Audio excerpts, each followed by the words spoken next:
They say aging is a slow goodbye. But what if they've been wrong all along? If you're over 60, listen closely. The world has been whispering lies to you, that your best moments are behind you, that your presence no longer matters, that you're supposed to quietly fade into the background. But here's what they don't tell you. There is a strength inside you now that you didn't have at 20, a kind of peace forged through decades, a depth the world desperately needs, but rarely honors. In the next few minutes, I'm going to give you 5 sentences, 5 life-saving truths that could change how you wake up for the rest of your life. And the line at minute 4, it's the one that made thousands of people cry. This isn't just about words, it's about reclaiming the story of your life from this moment forward. Line 1, I am still here, and that means my life still has purpose.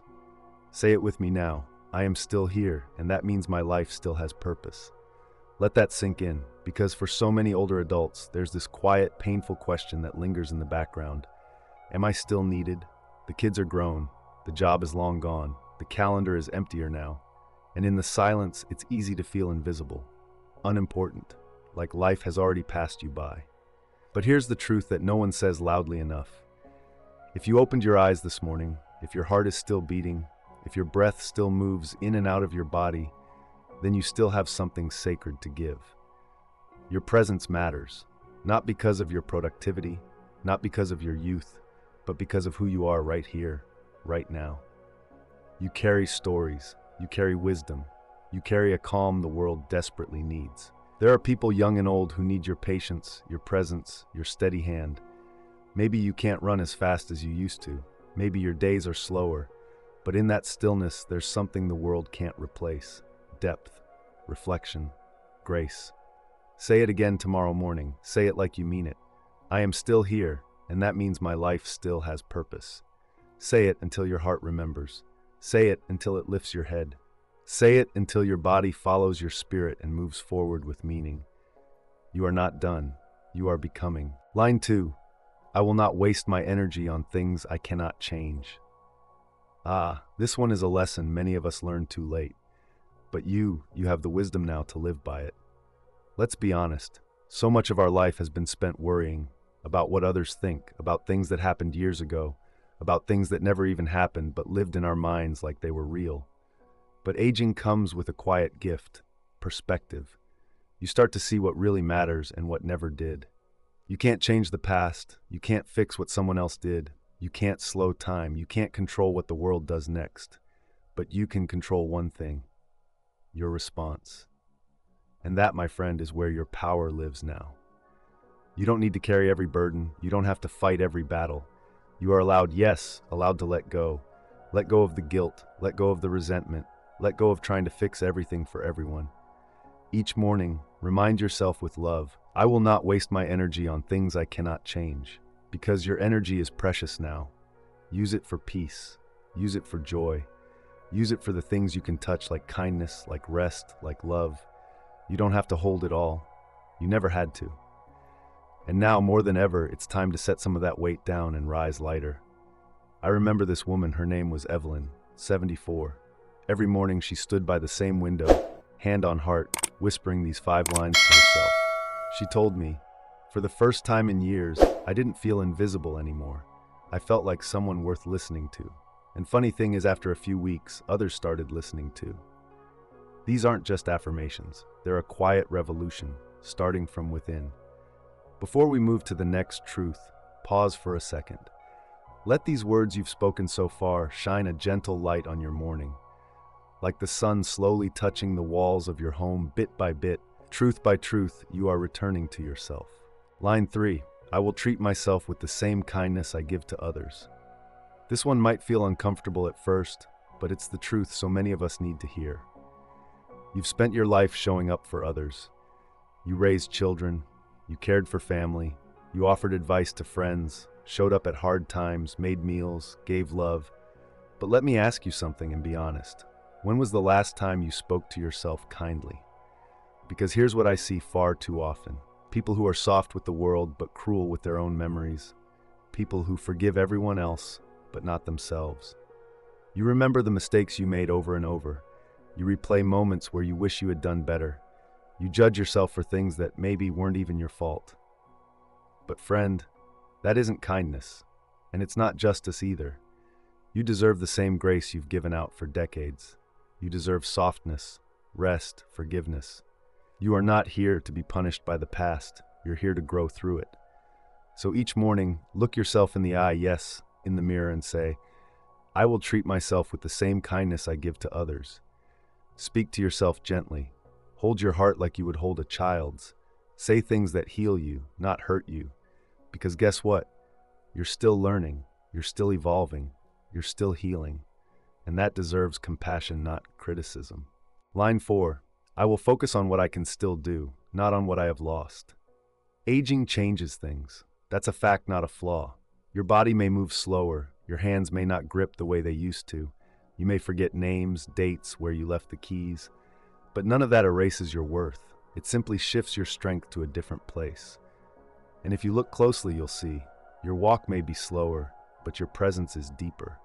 You may talk less, but every word carries more weight. You may do fewer things, but each one can hold more meaning. This is the season for depth, not speed. For wisdom, not noise. So instead of mourning what you've lost, start celebrating what you still have. Can you still feel love? Can you still give a smile? Can you still create something beautiful with your hands, your words, your thoughts? Then you are still here. You are still capable.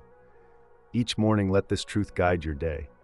I will focus on what I can still do, not on what I have lost. And then do what you can with joy. Write a note, water your garden, call someone you love, breathe deeply, and watch the sunrise. What you can still do, that's your gift. Use it fully. That is strength. That is purpose. Line 5. I will find one thing to be grateful for today. This may be the simplest line, but don't underestimate its power. Because gratitude, quiet, honest gratitude, is how you keep your heart open, even when life gets hard. It's not about pretending everything's perfect. It's not about ignoring pain. It's about noticing beauty in spite of it. A warm cup of tea, the laugh of a grandchild, the way morning light falls across your floor, a memory that still makes you smile. Gratitude doesn't require grand gestures. It only asks for presence. Each morning, say it aloud. I will find one thing to be grateful for today. And then pause. Look around. Find it. Let that tiny seed of thankfulness grow roots. Let it carry you through whatever the day brings. Because when you walk through life with grateful eyes, even the hard days soften. Even the storms feel survivable. Even the silence begins to sing. These 5 truths spoken each morning aren't just nice ideas. They are a daily training for your mind. They are a form of medicine. They're how you stay strong, not just physically, but emotionally, spiritually. Say them again and again. Let them become part of your morning rhythm, like brushing your teeth or sipping coffee. Let them become your inner ritual. Because when your inner world is grounded, steady, and at peace, your outer world follows. Now, my dear friend, if you've made it this far, I want to offer you one final truth. The world often paints aging as a fading, a slow dimming of light. But I see something else entirely. I see a rising, quiet, strong, unshakable. Because when everything unnecessary begins to fall away, what remains is your essence, your soul, your wisdom, the core of who you are. And that is beautiful beyond words. You see, these 5 lines we've talked about today, they aren't magic. They won't erase pain or turn back time. But they will give you your power back. They will remind you of who you truly are. They will help you meet the morning with dignity. They will carry you through the noise, through the silence, through the changes. So I want to invite you tomorrow morning, before the world begins to rush, before the phone rings or the news plays, take a breath, put your hand over your heart, and say these lines softly but clearly. I am still here. I will not waste my energy on things I cannot change. I will treat myself with the same kindness I give to others. I will focus on what I can still do, not on what I have lost. I will find one thing to be grateful for today. These aren't just morning lines, they are anchors to return to again and again whenever the world feels too loud or too quiet. Let them steady you, let them lift you, and then begin your day. Not from fear, not from hurry, but from strength, from wisdom, from peace, like the soft light rising behind the mountains. Because here's what I believe, with all my heart, your life still matters, your voice is still needed, your presence is still a blessing, And no matter what the world tells you, your best moments might still be ahead. So if this message touched something deep inside you, don't let it end here. Come walk with us. This isn't just a channel, it's a sanctuary. For those who are choosing peace, for those who are healing quietly, for those who are rising with grace, we'll be here, every step of the journey home to yourself. Subscribe to Timeless Wisdom if you haven't already, so you never miss a message made just for you. Tell us in the comments which line you'll say tomorrow morning and why, or write it down in your journal and let it echo through your day. Let this space be more than a channel. Let it be your morning circle of light. Let this space be a mirror, a gathering place, a lighthouse. Because even in this season of life, maybe especially now, you are not alone. You are deeply seen, you are profoundly loved, and your story is far from over. We'll see you in the next video. Just like the dawn doesn't rush the morning, you too don't need to rush your life. Let it unfold with grace, with breath, with light. Until then, walk gently, speak kindly, and rise slowly, like the quiet morning sun. Your peace is sacred. Protect it. Live from it. Share it.